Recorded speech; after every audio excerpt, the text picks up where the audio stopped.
Good morning, student. My name is Bijen Singh. I am a SST teacher in Victorious International School. We are going to start chapter number 1, how, when and where. Now today topic is transformation of the traders into the master. ठीक है, let's go to start. Toward the close of 19th century, 19वीं शताब्दी के अंत तक the British transformed their position. तो जो British होते हैं उनकी जो स्थिति होती है वो जो है कैसे from a being merrily traders, merrily means केवल, ठीक है, merrily traders into masters of Indian सब कॉन्टिनेंट्स। तो वो किस तरह से जो है 19वीं शताब्दी के अंत तक वो जो केवल एक ट्रेडर्स ना होकर इस भारतीय उपमहाद्वीप के मास्टर्स बन जाते हैं। ठीक है, acquisitions and expansion of territorial possession in India enable to East India Company to collect tax. तो क्या करते थे, अपने क्षेत्र अधिकार का विस्तार और अपनी आमदनी को बढ़ाने के लिए उन्होंने ईस्ट इंडिया कंपनी ने क्या किया, collect tax, particularly land revenue. तो उन्होंने जो है ज़मीन से राजस्व जो है भू राजस्व लेना शुरू कर दिया। लैंड रेवेन्यू मीन्स भू राजस्व। The major financially resource of implementation. तो उन्होंने कौन सी पॉलिसी लागू की, इम्प्लीमेंटेशन मीन्स लागू करना। The implementation of policy of realising land revenue through its agency. तो उन्होंने क्या किया कि नहीं, अब हम एक ऐसी संस्था बनाएंगे जो लोगों से भू राजस्व वसूले, लोगों से टैक्स ले। ठीक है, except adverse effect on the farmer and the landlords. तो उससे क्या हुआ, एडवर्स मीन विपरीत। तो किसानों और जो यहाँ लैंडलॉर्ड थे, यानी भूस्वामी जो थे, उन पर जो है इसके विपरीत असर दिखने मिलते हैं। ठीक है, इस पर विपरीत प्रभाव पड़ता है। The transformation of the British as traders into rulers.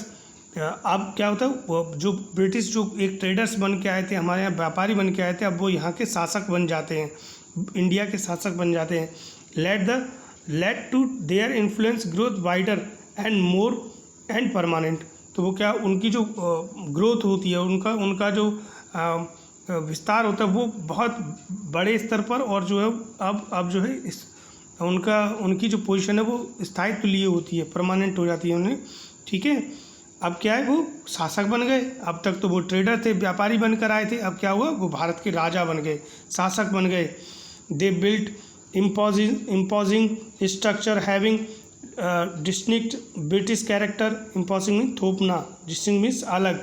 तो वो क्या करते थे, ऐसे स्ट्रक्चर, ऐसे कैरेक्टर जो है ब्रिटिश लोगों के लिए अलग से भवन, अलग तरह के डिज़ाइन किए हुए जो है घर बनाना, उनके लिए बंगला बनाना।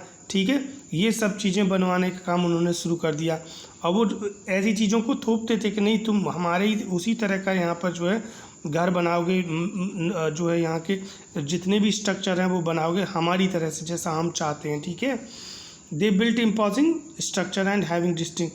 तो वो ब्रिटिश कैरेक्टर से जैसे थे। ठीक है, द बंगलो फॉर एग्जाम्पल, जैसे कि हम एक उदाहरण देते हैं, was design the house of British officer. तो जहाँ ब्रिटिश ऑफिसर थे उनका जो घर होते थे वो बड़े बड़े भवन जैसे बंगला होते हैं, बंगलों जैसे। ठीक है, तो वो भी जो है ब्रिटिश डिज़ाइन के ही होते थे ज़्यादातर।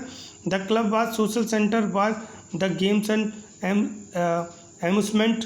तो उन्होंने क्या किया, जो क्लब थे वो क्या सोशल सेंटर बन गए थे। ठीक है, गेम और मनोरंजन और उसके खेल के लिए उन्होंने क्लब बनाए, सामाजिक क्लब जो है सोशल सेंटर बनाए। Beside other recreational activities.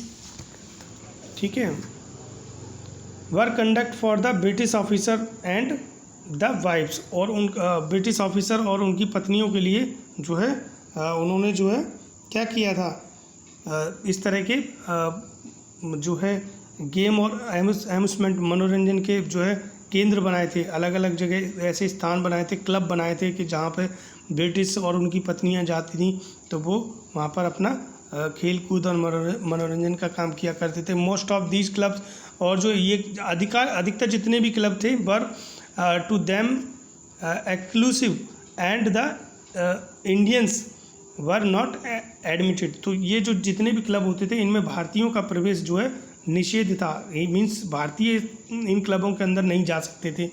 A network of road and railway unified the country by interlinking even the far flung area. तो उन्होंने क्या किया, अनेक तरह की रोड और रेलवे बनाए अंग्रेज़ों ने, जिससे जो है भारत के दूर दराज के इलाकों को भी, फ्लंग्स मीन्स फार फ्लंग में दूर दराज के इलाकों को भी जो है रेल और रोड द्वारा जोड़ा गया। एन अफोर्डेबल से सस्ती half anna uniform post rate for inland letter. तो उन्होंने क्या किया, अंतर्देशीय पत्र पोस्टेज में डाक सेवा भी शुरू करी अंग्रेज़ों ने। एक सस्ती हाफ आना की जो है डाक सेवा शुरू करी अंतर्देशीय, जिससे हम एक अपने देश में किसी को भी एक स्थान से दूसरे स्थान तक पत्र लिख सकते हैं। तो ये पत्र यानी डाक सेवा भी जो है अंग्रेज़ों ने शुरू कराई। And still cheaper rate for transmission, ठीक है, of newspapers brought about the revolutionaries transformations in social, intellectual and political life of the people. तो जो है सस्ते जो है न्यूज़पेपर उन्होंने शुरू किए, जिससे जो है जो भारतीय लोग हैं उनके जीवन में सामाजिक, बौद्धिक और राजनीतिक स्तर पर जो है काफ़ी बदलाव आए, क्रांतिकारी बदलाव यहाँ देखने मिलते हैं।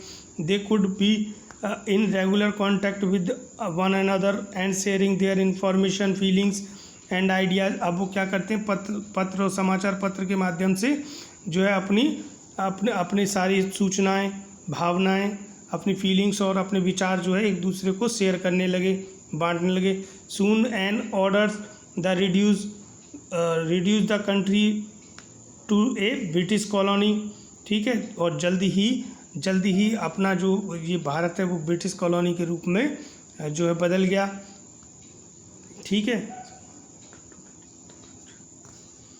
ए change was brought in the nomenclature of the subcontinent and it came to be known as India under British rule, ठीक है बेटा। नोमेनक्लेचर जो होता है उसे शब्दावली कहते हैं। तो वो क्या है, ये चेंज वाज ब्रॉट, ये जो बदलाव है ये लेके आया, क्या शब्दावली में बदलाव लेके आया। तो ये जो सब कॉन्टिनेंट है हमारा भारतीय उपमहाद्वीप है, इसे जो है इंडिया के नाम से जाना जाने लगा। ब्रिटिश रूल में इस जो सब कॉन्टिनेंट का नाम इंडिया पड़ गया, ठीक है, और अंग्रेजी शब्दावली में से इंडिया कहा जाने लगा। तो आज के लिए बस इतना ही। नेक्स्ट वीडियो में हम आपको जो है the industrial revolution in Europe and its influence के बारे में चर्चा करेंगे। तब तक के लिए थैंक यू।